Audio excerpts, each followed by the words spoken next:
guys, welcome back to the channel, and today we're going to be reacting to The big lie of the Southern European economic boom.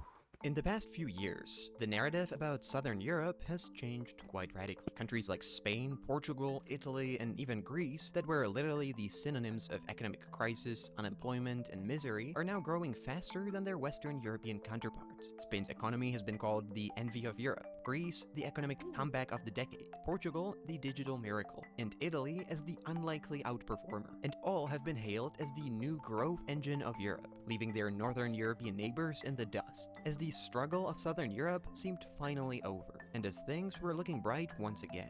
Except that this story, that has been painted by headlines of countless major newspapers and a lot of politicians, is not real. Not if you ask the people in those countries who haven't really seen any improvement or progress in their own economic reality. And not if you look at what's behind the headlines and the overall numbers, because then the appealing story of the Southern European economic comeback starts to fall apart pretty quickly. Because this is not a happy story of going from rags to riches, no matter how much you want to see it there, and things are not getting better. Instead, the reality of why these countries show an economic growth and what that means for the regular people is a lot more depressing than even the economic crises of the past decade. And if anything, things are only getting worse. So this is the big lie of the Southern European economic boom.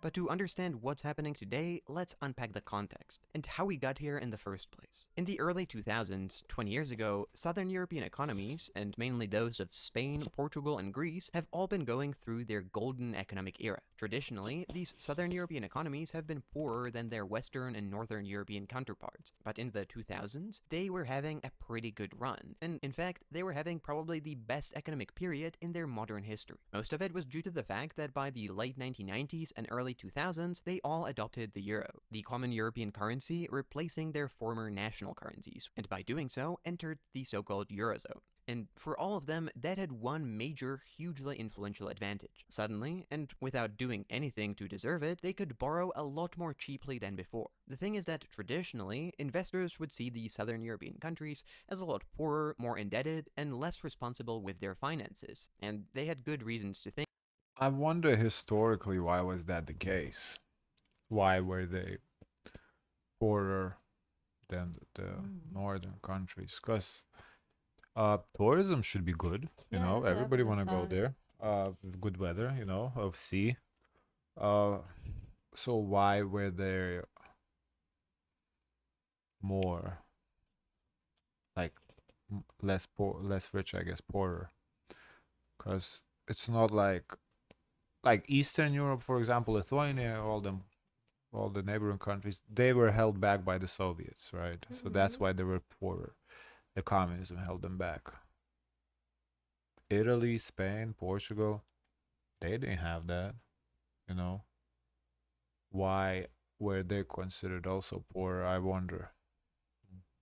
that. And so they charged them a lot higher interest when they were borrowing money. But once these countries entered the Eurozone, investors started to see all of them as if they all were Germany, safe and low risk. And so their governments, businesses, and regular people were able to borrow at much lower rates. And in almost no time at all, that sparked a massive borrowing and spending spree across the entire Southern Europe. Governments felt free to take on debt, build all the highways and infrastructure they wanted, and increase the already generous welfare spending even more. People who saw their growing wages and cheap loans started to spend like never before, fueling a boom in housing prices. And companies took advantage of demand and increased the supply, flooding the markets with countless new properties that just kept going up in value. And foreign investors who saw all of this rushed in to invest their money in these new booming economies as well, since it looked like Southern European economies were now catching up to Northern Europe, and there was so much money to be made. But in reality, this boom was based on false assumptions and confidence. Southern Europe was not catching up. They were simply temporarily able to borrow a lot more than before. The growth was almost entirely fueled by debt rather than by improved productivity. The boom in asset prices was a completely unsustainable bubble, and the governments were out of control with their spending, increasing their already massive debts. And then in 2008, it all came crashing down. When the global financial crisis hit, Southern Europe was hit harder than almost anyone else, starting the worst economic crisis in its modern history. Almost immediately, same time frame for the States too. Yeah, '08, the whole world was hit by that. estate bubbles burst, especially in Spain, leaving it with thousands of now almost worthless properties that no one was able to pay for. As businesses were failing and declaring bankruptcies, government revenues collapsed, and banks were suddenly exposed to all the bad loans they held. Investors started fleeing southern Europe and selling their loans, and Greece reported that it was massively underreporting its deficit, basically faking its numbers. Suddenly, panic was everywhere. Didn't we see that in Greece too? Mm-hmm. Oh, we're talking about Greece Yeah. here.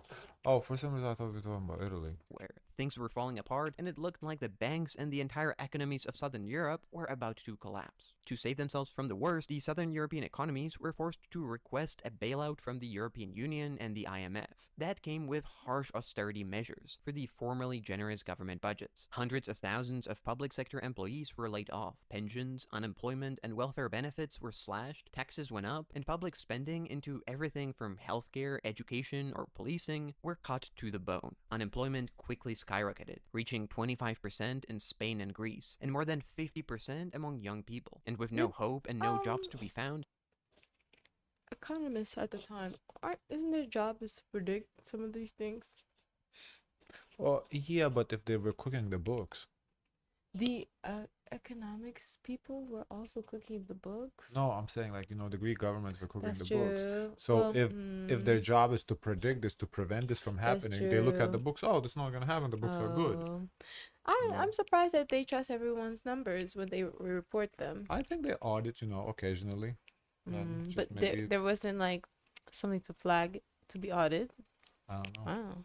millions of young people left to try to find economic opportunities somewhere else. The next 10 years or so saw very little progress. Even though people were initially understanding of the need to cut costs, after years of economic crisis and brutal austerity, understandably they started to get fed up, leading to political instability, far left and far right populism, and a loss of trust in institutions. And countries like Spain and Greece found themselves in a vicious doom loop, when weak economies would lead to falling tax revenues, which would lead to higher budget deficits that required even more austerity, which in the end led to even weaker economies, creating a spiral that looked like it's never gonna get better. Which is why it was so surprising when the tone of news about these countries in recent years started to shift, especially in the post-COVID and Ukraine war period, when inflation, cost of living, and energy prices brought down economies across Europe, including economic giants like Germany. Southern Europe suddenly looked a lot better. Greece was finally recovering, Spain and Italy were now growing faster than most of Western Europe, and articles about Southern Europe now being the new growth engine of the EU just couldn't stop coming. But what is the reality? And if all of those countries are doing so well, then why are the people still miserable? Because while Spain is lauded as an example of a booming economy, 63% of Spanish residents consider the economy to be doing badly or very badly. And while the entire Southern Europe should be having its moment, young and qualified people are still leaving in record numbers, as they still can't seem to find I any wonder, real... based on people's recollection, if they can recall back to when the economy was good, that if it was actually good at that time. I think it's subjective. I feel like it's good if if your company is doing well. Like it's bad if your company is not doing well. I think it's that like if your employer pays you how they used to pay, you can afford everything, you can save up a little bit, then economy is good. But if if you lose your job, even though like economy might be doing good, but that particular business just goes bankrupt because that happens. Businesses go that's bankrupt true. in good economy. Then to you it's like, oh, it's a recession. Like it's not, economy is not doing good. So it's all relative. The only way to tell really economy is doing good or bad is at the definition of recession. I think 4 consecutive quarters that are worse than previous consecutive quarters. I think that's the definition of a recession. I think that's the only way you get, okay, it's a recession. But aside from that, it's all subjective. I I think wonder where we're at right now. have to look at the numbers. I don't know. opportunities. And well, that's because the reality is a little different to the media headlines. And if we take a look at why Southern Europe is actually growing today, it becomes pretty clear why. Because at the end of the day, the current growth comes down to basically 2 sources: tourism and immigration. As for tourism, this industry is currently having its moment all around the world. After COVID artificially suppressed demand in this area, it came back even stronger. Well, that's not fair. Not all over the world. I do think Southern Europe gets more tourists than, let's say, Estonia. Like, I just climate. Come on. After the pandemic ended. On And TikTok, they say Estonia is the new travel destination. Okay.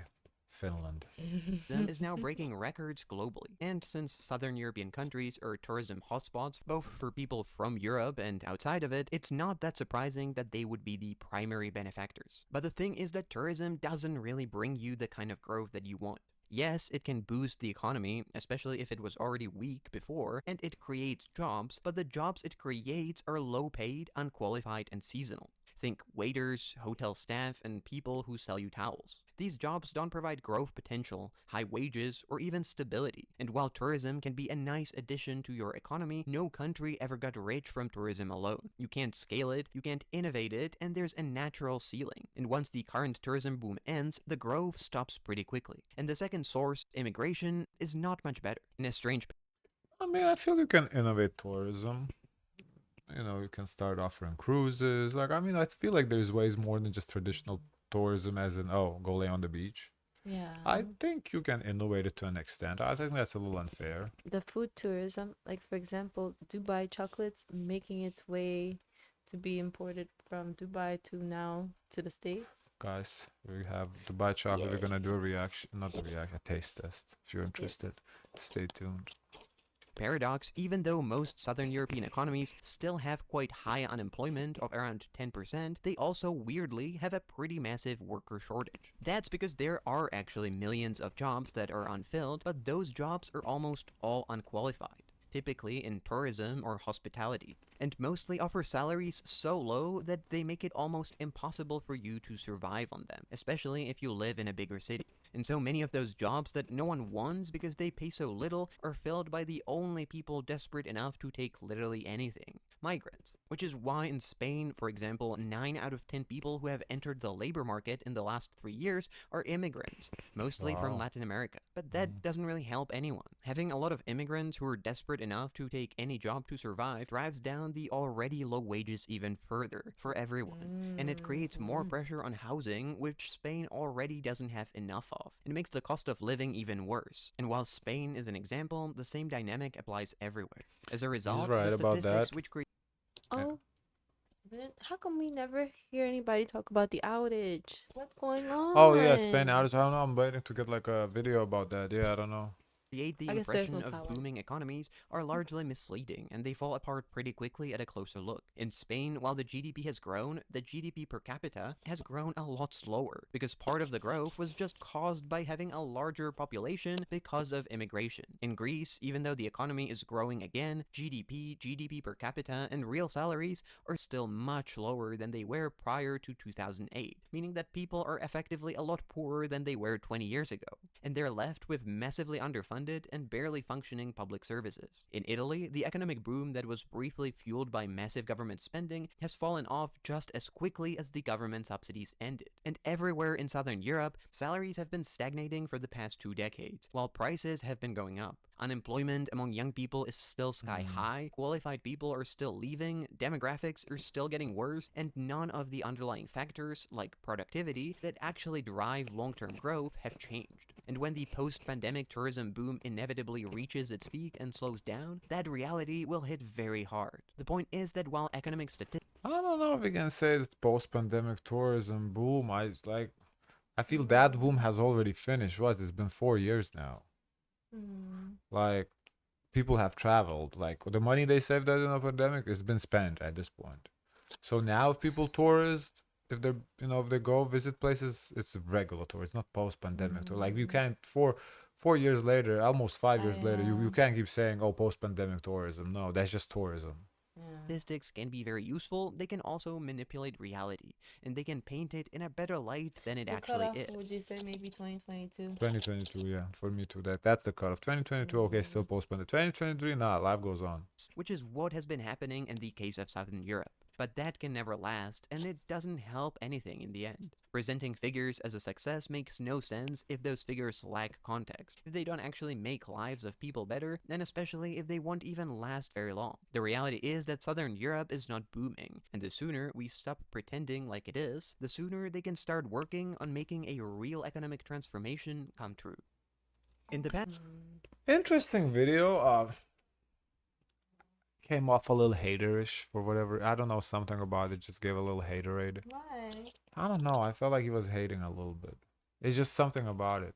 I see the comments, Like maybe. maybe the word choices he used, or it just Mm, it felt like I got a little dose of haterade. Same goes for Croatia. I don't know. We see Croatia. Croatia seems to be doing fine. yeah. But like you said, it's very subjective to who we're asking, what they're going through at that time. True. At least they still have improved infrastructure. The ones that is built, it doesn't go away overnight, even if the builder goes bankrupt. I have been going to Spain for decades on holiday trips, and the roads and public transit are so much better than they were in the past. Well, there you go. Well, I live in Spain, and I've never seen the country collapse like this. Even during the worst moments of the real estate crisis, things look better. You could trust the government. Okay. Guys, of course, let us know your thoughts. Don't forget to like, comment, and subscribe. Join the Discord. And as always, always, always, share as much kindness as possible.